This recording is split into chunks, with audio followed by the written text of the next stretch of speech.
वीतराग परमात्मा महावीर को नमन। परमाराध्य गुरुदेव के चरणों में वंदना। यहाँ उपस्थित धर्म जिज्ञासु भाइयों और बहनों, हमारा स्वाध्याय एक जैन योग ग्रंथ के आधार पर हो रहा है जिसका नाम है मनोनुशासनम, और उसके अंतर्गत हमारी चर्चा चल रही थी। आपने जाना मन का अनुशासन, माइंड की डेफिनेशन क्या है, माइंड से जुड़ी हुई इंद्रियां, उनकी डेफिनेशन जानी, मन की शक्ति, इंद्रियों की शक्ति, उसके आगे अतीन्द्रिय चेतना, beyond the mind, beyond the senses, there is consciousness, there is soul. तो जैन योग का जो सेंट्रल बिंदु है, उसके सेंटर में किसकी स्थापना है? जब हम इस पर विचार करते हैं तो जैन योग के सेंटर में आत्मा की स्थापना है, या हम यूं कह सकते हैं कि जैन शासन का सेंट्रल बिंदु, यानी जैन शासन का भी अगर हम एक इमेज बनाएं और उसमें उस सेंटर में किसी की स्थापना करें तो वो भी सेंटर में क्या है? आत्मा है। आपके मन में और भी कोई क्वेश्चन या आपके मन में और भी कोई वर्ड आ सकता है कि उसके भगवान अपने जीन शासन के सेंटर में क्या है, उसका सार क्या है? तो आपके मन में आ सकता है अहिंसा होगी, समता होगी, अनेकांत होगा, लेकिन ये सारी बातें किससे जुड़ी हुई है? अगर आत्मा नहीं है तो अहिंसा की बात भी नहीं आएगी, आत्मा नहीं है तो अपरिग्रह अनेकांत की भी बात नहीं आएगी। इसीलिए सेंटर में हमारे कौन है? आत्मा है। तो आत्मा ही हमारी फिलोसॉफी का भी आधार है, हमारे योग का भी आधार है, हमारी पूरी कल्चर जो जैन कल्चर है उसका भी आधार आत्मा है। तो हम चर्चा कर रहे थे कि अब आत्मा को डिफाइन किया जा रहा था चेतनावान आत्मा। जो चेतनावान है वो आत्मा है। उसके बारे में समझने के लिए हमने एक एग्जाम्पल जो हिस्ट्री से जुड़ा हुआ, कैसी हिस्ट्री? भगवान पार्श्वनाथ से जुड़ी हुई एक हिस्ट्री, और भगवान पार्श्व के शिष्य केसी कुमार। केसी कुमार अतीन्द्रिय ज्ञानी है, उनके कई शिष्य हैं, और केसी कुमार भगवान महावीर के शासन काल तक वो प्रेजेंट में रहते हैं। यानी भगवान का शासन शुरू हो गया, महावीर का शासन शुरू हो गया, लेकिन भगवान पार्श्व के शिष्य भी उस शासन तक थे। तो केसी कुमार भगवान पार्श्व के शिष्य है, और उनकी भेंट यानी केसी कुमार के साथ डायलॉग होता है। किसका? राजा प्रदेशी का। प्रदेशी राजा है, इधर राज्य के राजा है और इधर धर्म के राजा है केसी कुमार। दोनों के बीच में संवाद होता है। एक आत्मवादी है, एक अनात्मवादी है। प्रदेशी राजा और उनकी जनरेशन कितनी पीछे जाए तो सारी जनरेशन जो आत्म तत्व को नहीं मानती थी और जो लोग आत्मा को एक्सेप्ट नहीं करते हैं, उनकी लाइफस्टाइल दूसरी होती है, उनका दृष्टिकोण दूसरा होता है, उनका गोल भी दूसरा होता है, तो सब कुछ बदल जाता है। तो अब प्रदेशी राजा किसके सपोर्ट से वो केसी कुमार के पास आए हैं? बता सकते हैं? जिन्होंने सुना था उन्हें पता है किसका सपोर्ट मिला। कभी कभी सपोर्ट कितना बड़ा काम करता है। अगर कार का सपोर्ट नहीं मिलता तो आज आप यहां तक भी नहीं पहुंचते, क्योंकि आज इतनी बारिश हो रही है। कहां कहां से पहुंच गए। तो सपोर्ट भी बहुत बड़ा काम करता है। तो बहुत बड़ा निमित्त कौन बना? चित्त नाम का उनका मंत्री है। वो केवल मंत्री ही नहीं है, उनका क्लोज फ्रेंड भी है। उनके मन में वो संस्कारी था, वो धार्मिक था। उन्हें पता था कि आज तो प्रदेशी राजा की पोजीशन में है, लेकिन जब ये राजा की पोजीशन नहीं रहेगी, जब उनका ये जीवन समाप्त हो जाएगा, तो निश्चित रूप से इस राजा को कहां जाना है? इनकी दुर्गति होनी निश्चित है, क्योंकि बड़ा क्रूर है। ये अहिंसा में विश्वास नहीं करता, आत्मा में विश्वास नहीं करता, किसी आत्मा को रिस्पेक्ट नहीं करता। तो इसका पूरा राज्य हिंसा से प्रभावित है, इसलिए मुझे इसका सपोर्ट करना है। तो चित्त के सपोर्ट से वो आचार्य केसी कुमार के सानिध्य में पहुंच गया है। अब दोनों के बीच में डायलॉग चल रहे हैं। इधर केसी कुमार प्रदेशी राजा को समझाते हैं। सबसे पहले प्रश्न कहां से आ रहे हैं? राजा की तरफ से आ रहे हैं। और राजा को लगता है कि आज मैं केसी कुमार को हरा दूंगा, क्योंकि मेरे आर्ग्यू इतने ज्यादा स्ट्रॉन्ग है कि ये जवाब नहीं दे पाएंगे। लेकिन केसी कुमार अतीन्द्रिय ज्ञानी हैं, उनके पास तो ज्ञान का खजाना है।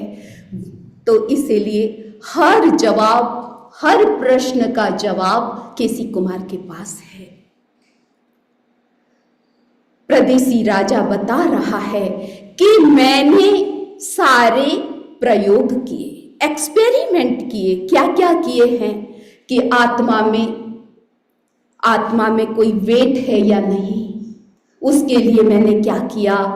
उसके लिए भी मैंने हत्या की, कि हत्या से पहले उसको तोला गया, हत्या के बाद उसको तोला गया, लेकिन कोई डिफरेंस नहीं मिला, इसलिए उसमें कोई वजन नहीं है। इसलिए जो बॉडी है यही सोल है, सोल और बॉडी दो नहीं है। ये उसका कॉन्सेप्ट था। फिर उसने क्या किया, उसके साथ साथ वो ये भी बता रहा है कि मैंने क्या किया। एक चोर को पकड़ा और उसके 2 टुकड़े किए। मैंने आत्मा को खोजने के लिए, आत्मा को देखने के लिए कि आत्मा मिल जाए, उसके लिए मैंने उसके 2 टुकड़े किए, फिर भी आत्मा मिली नहीं। फिर और मैं टुकड़े करता गया, लेकिन कहीं आत्मा नजर नहीं आई। इसीलिए आत्मा नाम का कोई तत्व, शरीर से अलग कोई तत्व नहीं है। अब इसका जवाब क्या दे रहे हैं केसी कुमार? आप भी सोचें कि इसका जवाब क्या हो सकता है। उसको इतना काटा गया, कहीं आत्मा नजर नहीं आई, इसका मतलब है कि आत्मा नहीं है। उनका तर्क बिल्कुल ऐसा लगता है कि यही सही है, लेकिन केसी कुमार कह रहे हैं कि हे राजन, तुम कैसी बात कर रहे हो? उस मूर्ख कठियारा जो वुड कटर होता है, लकड़ियां काटता है और अपनी जीविका चलाता है, उसकी तरह तुम बातें कर रहे हो। एक दिन की बात, कभी कभी बात समझने के लिए हमको एग्जाम्पल प्रयोग में लेने होते हैं। तो अभी एक एग्जाम्पल बता रहे हैं कि 4 वुड कटर थे, चारों मिलकर के जंगल में गए। और जब कभी कभी साथ होता है तो काम भी बांट दिया जाता है। तो सबने एक बात फिक्स की कि एक व्यक्ति तो खाना बनाएगा और 3 लोग लकड़ियां लेने जाएंगे और फिर शाम को लकड़ियां बांट देंगे 4 में। अब जिसको खाना बनाने के लिए छोड़ा गया उसको बताया गया कि देखो तुम्हें खाना बनाना है, हम जब आएंगे तो बहुत भूख लगेगी तो खाना रेडी होना चाहिए, ठीक है। अब खाना कैसे बनाना है, आग कैसे जलाना है, तो पहले एक ज्योति पिंड होता था, यानी एक कोई चीज पास में रखते थे, उससे आग जलाते थे। उसके पास पहले कोई साधन नहीं होता था, तो उसको ध्यान में रखना कि ये ज्योति पिंड है, वो कभी ज्योति खंड है, वो बुझ न जाए। तो उनके पास था, अगर बुझ गया तो फिर क्या करें। तो उन्होंने बताया कि ये जो लकड़ियां हैं, उस लकड़ियों से तुम वापस आग लगा देना। अब ठीक है, वो तो चले गए। तीनों साथी जानते थे कि कैसे आग लगाई जाती है, कैसे आग पैदा की जाती है लकड़ी से, लेकिन वो चले गए। और अभी जो बैठा है एक साथी, उसने देखा अब का टाइम होने वाला है, सब लोग आएंगे तो अब मैं खाना बनाऊंगा। देखा तो वो ज्योति खंड बुझ गया था। अब उसने क्या किया, लकड़ियां जो पड़ी थी उसमें आग खोजने लगा। तो अब आग कैसे खोज रहा है, वो उसके पीस बना रहा है, उसको काट रहा है, चूरा बना दिया काट काट करके। लेकिन आग मिली क्या उसे? आग नहीं मिली। सारे लौट के आए साथी, और जब उसने कहा कि मुझे तो आग मिली ही नहीं, तो साथी ने बताया कि आग काटने से नहीं, उसको रब करने से आग जलती है। तो केसी कुमार राजा को समझा रहे हैं कि हे राजन, तुमने उस वुड कटर की तरह तुमने भी व्यक्ति के टुकड़े टुकड़े करके आत्मा को पाने की कोशिश की, लेकिन आत्मा ऐसे टुकड़े करने से मिलती नहीं है, जैसे उसे आग नहीं मिली। तो आग कैसे मिली? आग कैसे मिली? रब करने से मिली। अब प्रदेशी राजा भी बहुत वाइज थे, तो उन्होंने कहा, मुनिराज आपकी बात तो ठीक है कि आत्मा काटने से नहीं मिलती है, लेकिन जैसे वो बुद्धिमान वुड कटर थे, उन्होंने रब करके फायर पैदा कर ली, तो आप भी आत्मा को पैदा कर लीजिए और मुझे आत्म तत्व को मुझे साक्षात्कार उसका करवाइए। आप भी ऐसा कुछ कीजिए, क्योंकि आपके पास भी बुद्धि है, ज्ञान है, आप ज्ञान के माध्यम से आप भी कुछ चमत्कार कीजिए। तो बंधुओं, हर चीज का अपना लिमिटेशन होता है। कोई व्यक्ति कहे कि मैं सब कुछ कर सकता हूं, तो ऐसा तो तीर्थंकर भी नहीं कह सकते। जो चीज दिखाने योग्य होती ही नहीं है, उसे कैसे दिखाया जाए? राजा जिद पर है कि बस आप मुझे हाथ में लेकर के आत्मा को दिखा दो तो मैं मान लूं कि आत्मा है, अदरवाइज मैं इसको मान नहीं सकता। तो केसी राजा कह रहे हैं, केसी स्वामी कह रहे हैं कि राजन, यहां सामने ट्री है और वो ट्री जहां पत्ते हैं वो हिल रहे हैं। तो वो कैसे हिल रहे हैं? कैसे हिल रहे हैं? क्यों हिल रहे हैं? बताओ, पत्ते क्यों हिल रहे हैं पौधे पर? पवन से। अच्छा, तो राजा ने भी यही कहा कि पवन से पत्ते हिल रहे हैं। तो मुनिराज ने कहा, तुम जाओ, वहां हवा है, पवन है, उसे हाथ में लेकर के यहां आ जाओ। तो प्रदेशी राजा ने कहा ये तो नहीं हो सकता, पवन हाथ में नहीं आ सकती।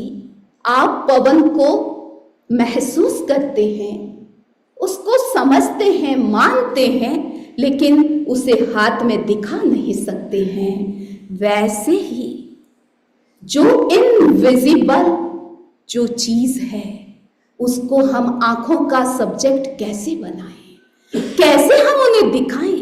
दिखाने जैसी कोई चीज ही नहीं है, उसमें कलर नहीं है, उसका शेप नहीं है, वो इंद्रियों का विषय नहीं है, उसे मैं आत्मा को कैसे दिखाऊं? जैसे तुम हवा को हाथ में नहीं दिखा सकते, वैसे मैं आत्मा को हाथ में नहीं दिखा सकता। तो ये दोनों तरह के सत्य है, दोनों तरह के ट्रुथ है। एक इस बाहर की दुनिया का ट्रुथ, एक भीतर की दुनिया का ट्रुथ।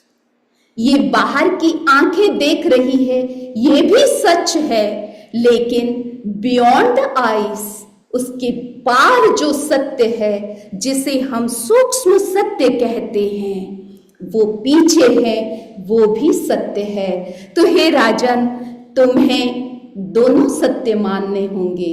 तुम एक सत्य को मानते हो, दूसरा सत्य है उसे भी मानो, क्योंकि दोनों की डेफिनेशन एक नहीं हो सकती।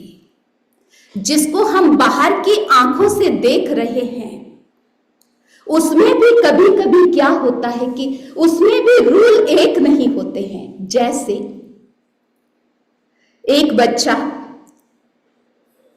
स्कूल से आ रहा था, गर्मी का मौसम था, पसीने से भर गया, आकर के वो धूप में खड़ा हो गया। धूप में खड़े होते देख मां ने कहा, बेटा इधर तो इतना पसीना आ रहा है और तुम धूप में खड़े हो, क्यों खड़े हो? इधर आ जाओ। बेटे ने क्या कहा? पसीना सुखा रहा। क्यों कहा ऐसा? मां ने कहा, क्या धूप में पसीना सूखता है? कि बिल्कुल सूखता है। कैसे सूखता है? जैसे तुम्हारे कपड़े सूखते हैं। तुम कपड़ों को कहां सुखाती हो? धूप में सुखाती हो। कपड़े कैसे होते हैं? पहले गीले होते हैं। तो जैसे कपड़े गीले सूखे हो जाते हैं, वैसे ही मेरा पसीना सूख जाएगा धूप में। क्या ये रूल दोनों एक साथ काम करते हैं? पसीने सूखने का रूल अलग है, कपड़े सूखने का रूल अलग है। जब हम ये आंखों देखा ये सत्य जब हम उसे स्वीकार करते हैं, तो कई ऐसे सत्य भी हैं जिसे हम उसे हाथों में दिखा नहीं सकते, हम उसे सामने खड़ा नहीं कर सकते, फिर भी हमें उसे स्वीकार करना होता है। तो बंधुओं, लंबा ये डायलॉग का कार्यक्रम चला है, बड़ा महत्वपूर्ण है, आप सबके लिए भी है। और कैसे प्रदेशी राजा, जिनके ब्लड में, जिनके जीन्स में अनात्मवादी सोल को स्वीकार न करने का जो उनका सिद्धांत था, उनकी फिलॉसॉफी थी, वो उनके रग रग में, संस्कारों में रमी हुई थी। लेकिन व्यक्ति की बुद्धि, उसका विवेक, उसकी भीतर की कोई ऐसी शक्ति होती है जो उसे सत्य का दर्शन करा देती है। तो प्रदेशी राजा, हालांकि वो आत्मा में विश्वास नहीं कर रहा था, लेकिन आज वो नत हो गया है। केसी कुमार की सारी बातें, उनके जवाब, उनके तर्क, उनके समझाने का तरीका बिल्कुल गले उतर गया है। और उसने कहा, राजन, मुनिराज, आज मैं पहली बार जीवन में पहली बार आत्मा को स्वीकार कर रहा हूं और ये स्वीकार कर रहा हूं कि आत्मा अलग है, शरीर अलग है, शरीर से आत्मा का एग्जिस्टेंस अलग है। क्योंकि मैंने अपने जीवन में क्या किया है, लाखों लोगों को, मेरे सारे जितने फॉलोवर्स हैं, पूरी प्रजा को, पूरे राज्य को मैंने क्या बनाया, सबको मैंने यही सिखाया। जो मैंने सीखा, मैंने माना, वही उन पर थोपा और थोप करके उन्हें सबको यही बना दिया, सबको क्रूर बनाया, सबको हिंसक बनाया। लेकिन आज मैं इस तथ्य को स्वीकार कर रहा। अब मुनिराज क्या कह रहे हैं? जब इतनी लंबी चर्चा होती है, इतनी बड़ी विजय हो गई है, मुनिराज जीत गए हैं, तो मुनिराज कह रहे हैं, हे राजन, तुमने जब आत्मा को एक्सेप्ट कर लिया है तो अब तुम क्या करोगे?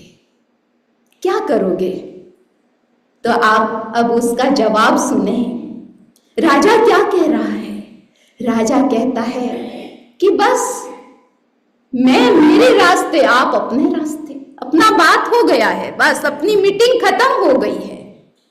ऐसा कैसे हो सकता है? ऐसा कैसे हो सकता है? तो राजा क्या कह रहा है? मुनिराज, मैं इस सत्य को आज स्वीकार तो कर रहा हूं, लेकिन मैं इसे ऑफिशियली, इसको मैं एक्सेप्ट नहीं कर सकता।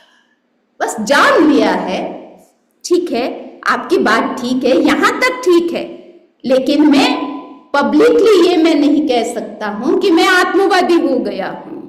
क्यों नहीं कह सकते? बताओ आप, क्यों नहीं?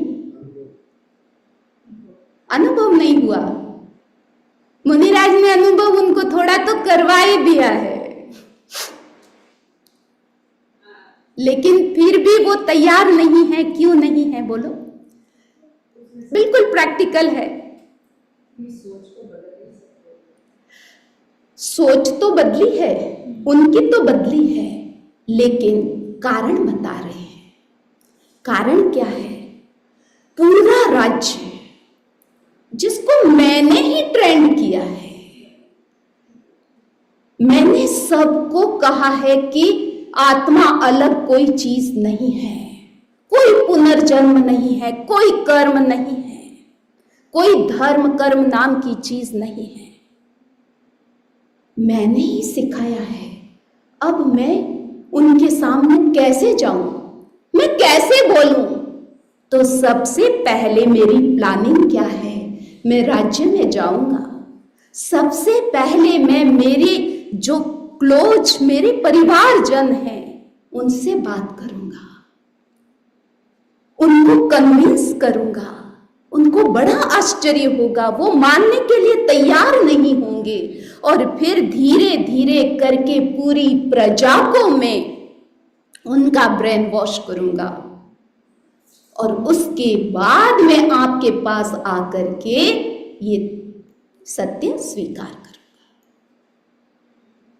देखिए ट्रांसफॉर्मेशन कितना बड़ा, कैसा हो सकता है, हम समझ सकते हैं।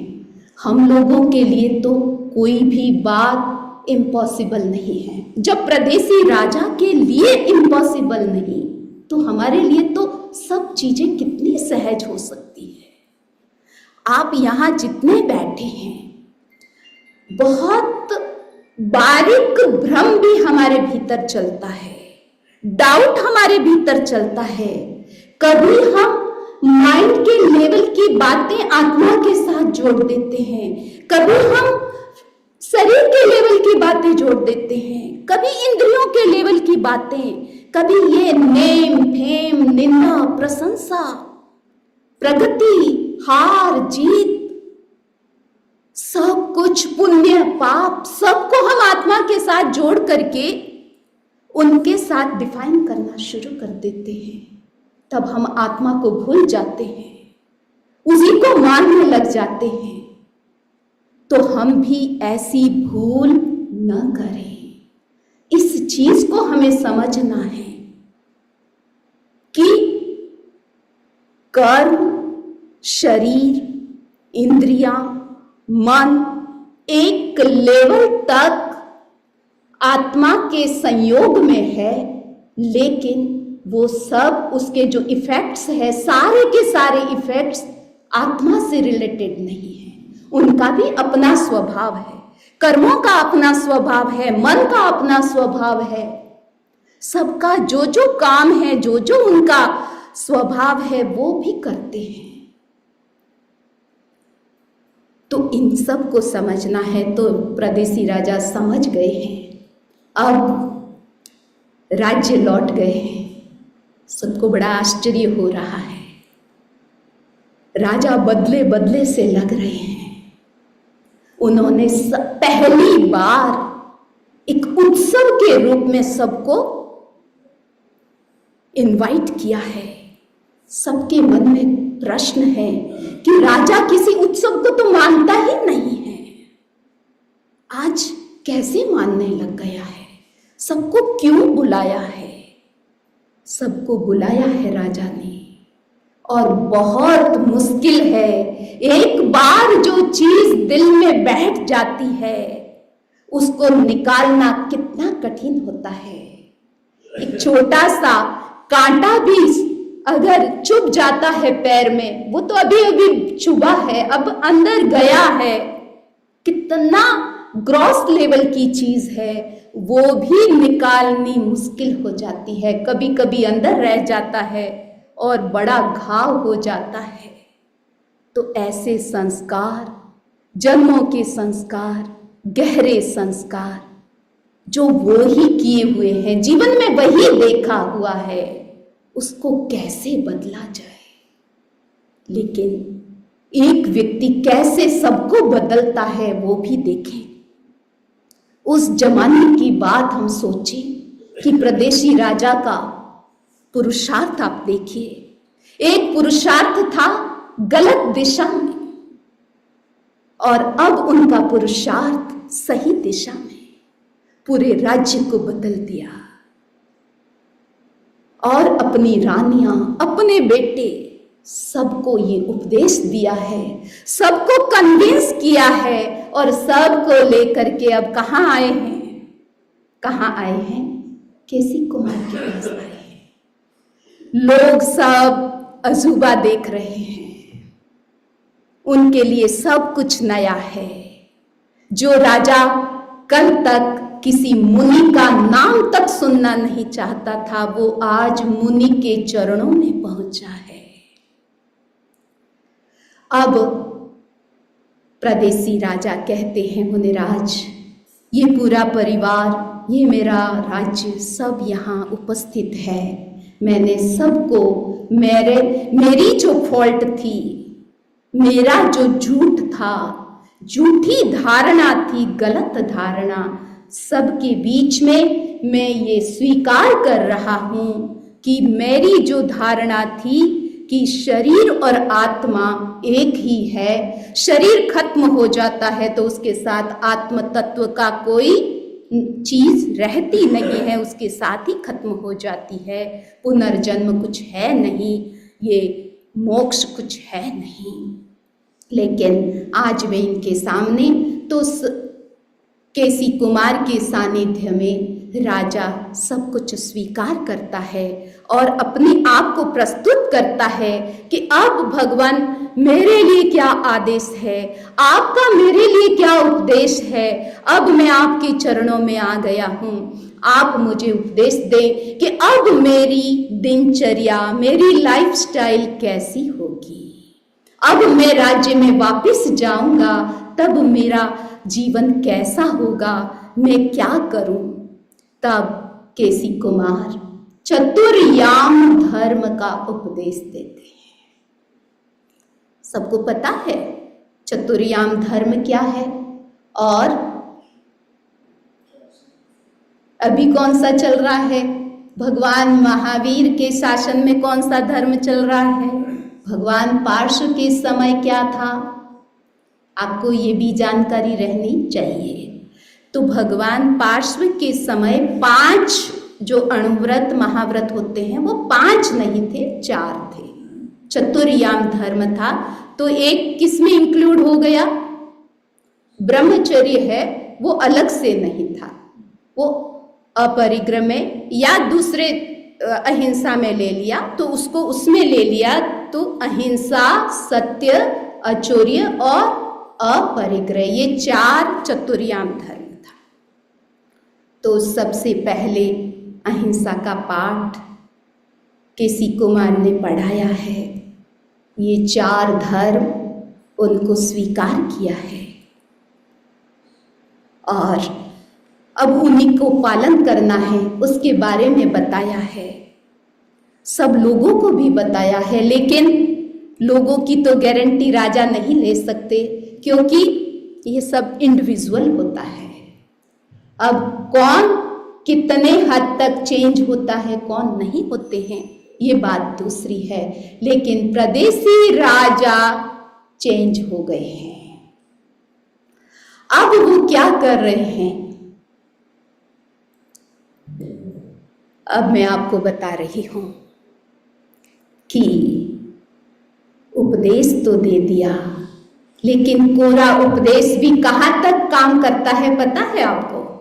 लोग कल ही बता रहे थे कि स्वामी जी आपका प्रवचन सुनते हैं, जिस हॉल में बैठते हैं तब तक सारा अच्छे से सुन लेते हैं, समझ में भी आ जाता है, लेकिन जब लंच करके सब बातें करके फिर चले जाते हैं तो सब कुछ भूल जाते हैं। क्यों भूलते हैं? क्योंकि कभी कभी बस आपने सुना है, उसको टाइम नहीं दिया है। जब हम टाइम नहीं देते हैं, एक दूसरे के साथ वापस डिस्कशन नहीं करते हैं, उस पर हम रीथिंक नहीं करते हैं, तो बात भूल जाते हैं। वो संस्कार नहीं बन पाती है, वो हैबिट नहीं बन पाती है। तो हैबिट बनाने के लिए केसी कुमार क्या कह रहे हैं? केसी कुमार प्रदेशी राजा को और बता रहे हैं, उनको सलाह दे रहे हैं कि अब आप पहली बार राज्य में जाओगे तो आप पर तूफान आने वाला है। बहुत सारे ओपिनियन आएंगे, बहुत लोग आपको वापस कहेंगे कि ये क्या आप सुन करके आ गए, आपने क्या मान लिया, ये सब कुछ छोड़ो। लेकिन आपको कैसा रहना है? प्रदेशी राजा को बता रहे हैं कि आपको एवरग्रीन रहना है, आपको बसंत बन करके रहना है, आपको पतझड़ नहीं बनना है। ठीक है?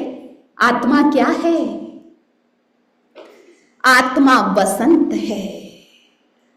जो आत्मा में चला गया वो सदा बहार बन गया। उसे कोई सुखा नहीं सकता, उसे कोई हिला नहीं सकता, उसे कोई मिटा नहीं सकता, उसके फूल सदा खिले रहते हैं। तो हे प्रदेशी राजा, तुम राज्य में जाकर के तुम्हारा सौंदर्य जाना नहीं चाहिए, तुम्हारी ये रमणीयता, तुम आत्मा में आ गए हो, तुम रियल में सुंदर बन गए हो। सत्य शिवम सुंदरम, तुम सुंदर बन गए हो, अब तुम वापिस पतझड़ मत बनना। ये बात ध्यान में रखना। दूसरी बात बताते हैं कि जैसे नाटक होता है, लाइव प्ले होता है, तो सब कॉस्ट्यूम पहन करके सब लोग आते हैं। उस टाइम आप क्या करते हो? अगर रानी बन करके कोई आई है तो आप उसको रानी के रूप में देखते हो कि नहीं? बोलो, एक बार तो भूल जाते हो कि वो सीमा है कि डिम्पल है, कौन है जो रानी का रोल कर रही है, सब भूल जाते हैं। तो आकर्षण किसमें है? किसमें है? कॉस्ट्यूम में है। तो आप उस कॉस्ट्यूम में ही रहना, आपको सदा बाहर रहना है। आपका आकर्षण कम नहीं होना चाहिए। ये आत्मा का जो अट्रैक्शन जागा है, ये कम नहीं होना चाहिए। इस बात को याद रखना राजन। तीसरी बात कह रहे हैं कि जैसे शुगर केन इक्षु होते हैं, अगर उसमें रस है तो सब लोग उसके पास जाते हैं जूस पीने के लिए या खरीदने के लिए, वहां पहुंचते हैं। लेकिन जब उससे जूस निकाल दिया जाता है तो वो क्या बन जाता है? खल बन जाता है, नीरस बन जाता है, फिर उसको कोई हाथ नहीं लगाता। इसलिए हे राजन, तुम ये आत्मा का रस जो तुम्हारे भीतर में जाग गया है, उस रस को कभी सूखने मत देना। आगे और बता रहे हैं कि अब आपको बिल्कुल सदा बाहर रहना है और किसी भी परिस्थिति में आपको झुकना नहीं है। वापिस आपको आत्मा से पुद्गल में नहीं जाना है, मैटर की तरफ नहीं जाना है। तुम्हारे सेंटर में कौन है? अब आत्मा आ गई है। अब तुम्हारी लाइफ में सेंटर में आत्मा आ गई है। अब सेंटर में वापिस किसको मत बिठाना? किसको? पुद्गल को, मैटर को, इसको नहीं बिठाना है। तो ये सारा उपदेश, ये सलाह, ये सबको ये एक गाइडलाइन मिल गई है प्रदेशी राजा को, और प्रदेशी राजा राज्य में जा रहा है। अब उनकी नई यात्रा शुरू होती है। जैसे हमारी भी दीक्षा होती है तो हम संसार से संन्यास जीवन में आते हैं, तो वो पहला दिन हमको भी याद आता है कि वो कितना एक नया जीवन जब शुरू होता है तो खाने की स्टाइल नई है, कपड़े नए हैं, लोग नए हैं, पूरा सब कुछ बदल जाता है, हमारी पूरी दुनिया बदल जाती है। तब हम एक नए सिरे से सब कुछ सीखते हैं, न्यू लर्निंग शुरू होती है। तो राजा की आज न्यू लर्निंग शुरू हुई है। राजा बिल्कुल सधा हुआ है और मुनिराज की एक एक बात उनके दिल में है। अब क्या हो रहा है? जैसा कि ज्ञानी मुनि केसी कुमार ने बताया था कि जाते ही बहुत सारे चैलेंज तुम्हारे सामने आने वाले हैं। तो आपकी सामायिक भी आ गई है, तो एक सामायिक को मैं पूरा करवा देती हूँ। पहले 9वें सामायिक व्रत में जो कोई अतिचार दोष लगा हो उसकी मैं आलोचना करती हूँ। मन की सावध्य प्रवृत्ति की हो, वचन की सावध्य प्रवृत्ति की हो, काया की सावध्य प्रवृत्ति की हो, अवधि से पहले सामायिक को पूरा किया हो, सामायिक के नियमों की सार संभाल न की हो, तस्मिच्छामि दुक्कड़म 5 बार नवकार मंत्र।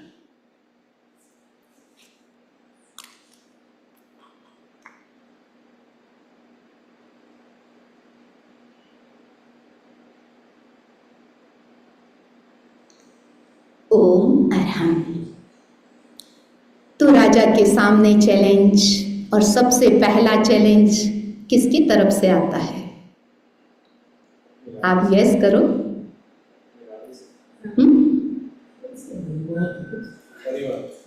परिवार सबसे नजदीक है, उनसे आता है। तो बहुत सारी रानियां थी और रानियां में भी एक कौन होती है? महारानी। और महारानी का नाम किसी को याद है? सूर्यकांता नाम की महारानी थी, जो सर्वप्रिय,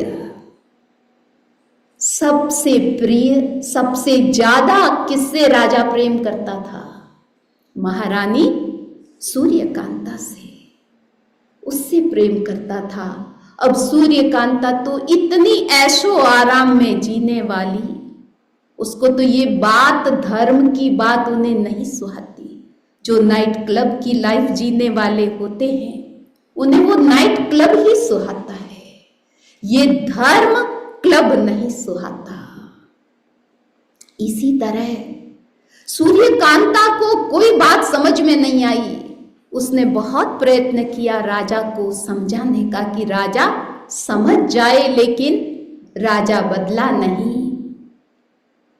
तो उसने किसको बुलाया? किसको बुलाया? अपने बेटे को बुलाया। जब एक से काम नहीं होता है तो हम अपनी शक्ति बढ़ाने के लिए किसी को और पास में लाते हैं।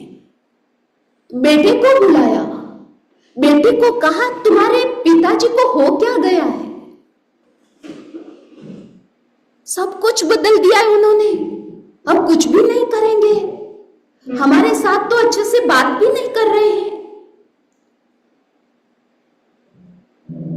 तो बेटे ने कहा तो क्या करें, कि करना क्या है, अब तुम ही राजा बन जाओ। उसने कहा कि मैं ऐसे राजा कैसे बनूं, अभी तो पिताश्री खुद राज कर रहे हैं। हालांकि उन्होंने सारी रिस्पॉन्सिबिलिटी धीरे धीरे सबको दे दी है, कम कर दिया है, डायरेक्ट वो राज्य नहीं कर रहे हैं लेकिन इनडायरेक्ट वो कर रहे हैं, तो मैं ऐसे कैसे राजा बन जाऊं।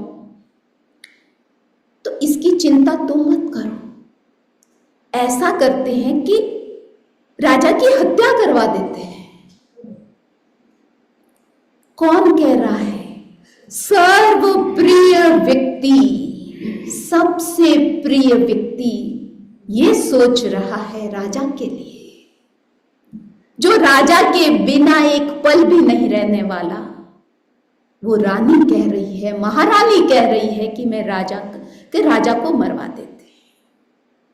उस बेटा सुन रहा है, बेटे की भी बिल्कुल समझ में नहीं आ रहा है कि ये माँ ऐसे कैसे बात कर रही है। उसने कहा कि कोई बात नहीं, तुम नहीं मरवा सकते हो तो मैं मार दूंगी, तुम्हारे पिता को मैं मार दूंगी, फिर तुम राजा बन जाओगे। वो सब सुन करके बिल्कुल वहां कुछ बोला नहीं, पुत्र चला गया।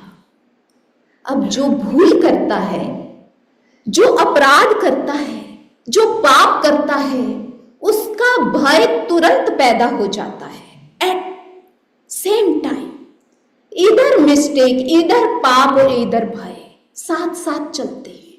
अब रानी के भीतर में भय पैदा हो गया कि पता नहीं मेरा पुत्र अपने पिता के साथ मिल जाएगा। अभी तो बात दो के बीच में है, अगर उसने इस बात को किसी को कह दी तो सारा का सारा मामला ही बिगड़ जाएगा। तो मैं जल्दी काम करती हूं। अब जल्दी क्या कर रही है महारानी? महारानी ने क्या किया?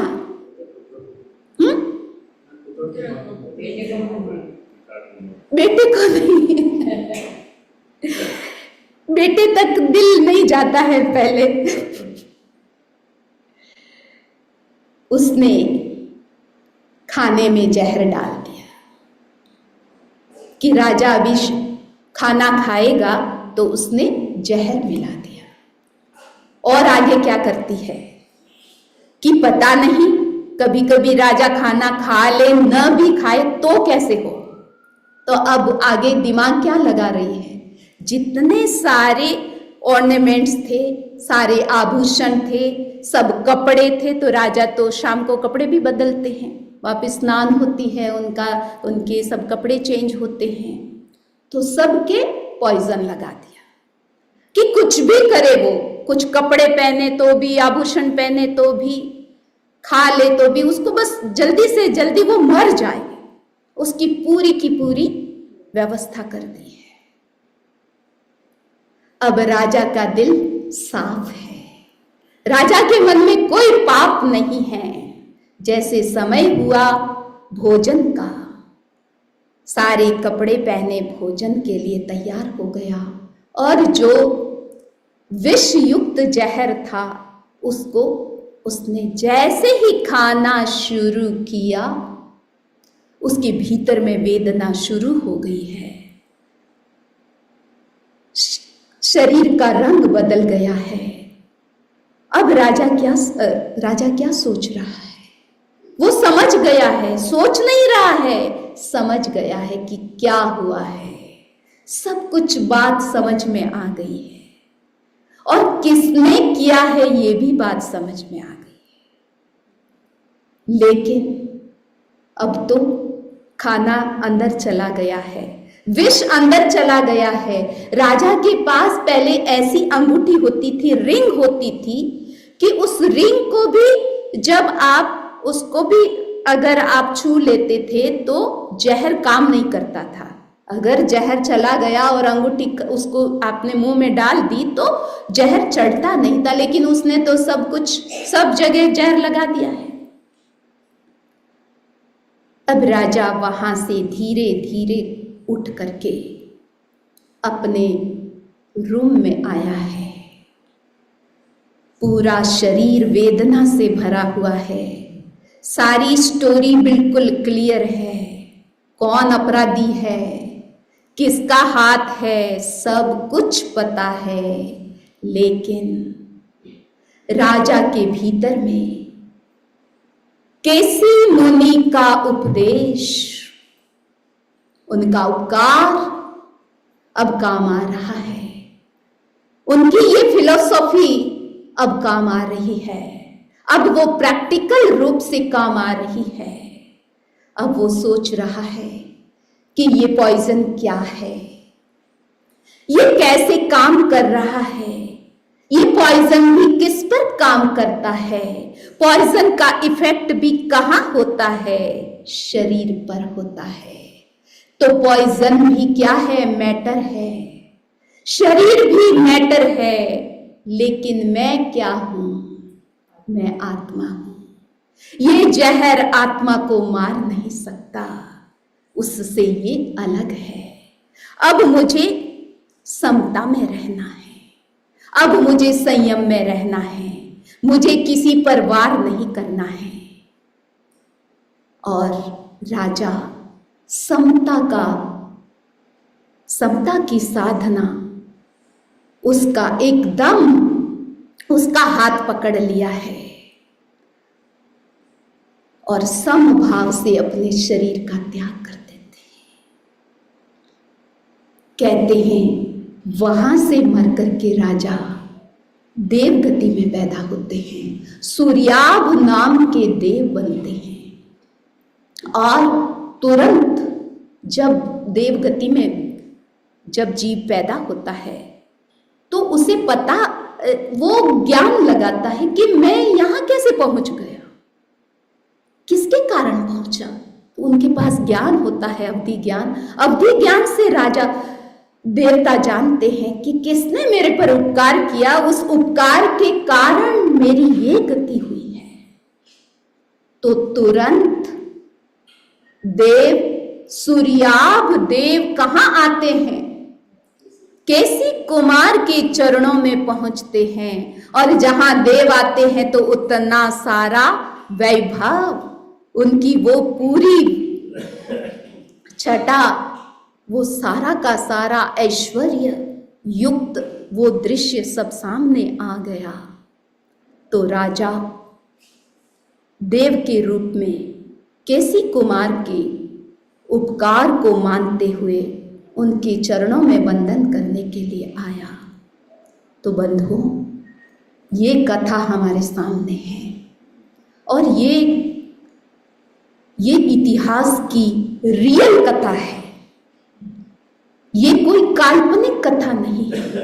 आज भी जब हमारा चातुर्मास पूरा होता है इंडिया में तो प्रदेशी राजा की कथा कही जाती है। मुझे नहीं पता आप लोगों में से किसी ने सुनी या नहीं सुनी। जब विहार होता है, चातुर्मास पूरा होकर के जब विहार होता है तो प्रदेशी राजा की कथा सुनने सब लोग जाते हैं। तो ये प्रदेशी राजा की हमने भी ये सोचा कि आपको भी सुना दें। पता नहीं आपने सुनी या नहीं सुनी, ये कितनी बार सुनी जाती है। हर साल चातुर्मास होता है, चातुर्मास के बाद ये कथा सुनी जाती है। क्यों सुनी जाती है? इसलिए सुनी जाती है कि जो सुन रहे हैं वो हमारे संस्कार बन जाए, वो हमारे गहरे संस्कार बन जाए कि इस जन्म में हम जो मान रहे हैं, जो जान रहे हैं, वो संस्कार हमारे नेक्स्ट लाइफ में भी चले जाए।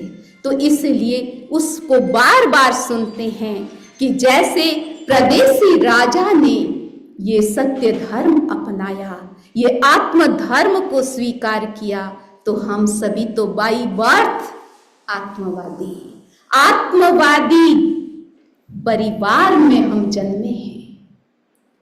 तो ये हमारे ब्लड में है, लेकिन हमारे संस्कारों में लाना है, हमारे ज्ञान में लाना है, हमारे आचरण में लाना है। जितने जितने हम आत्मवादी होकर के जीते हैं, उतना ही संयम हमारे जीवन में आता है, उतनी ही हिंसा हमारी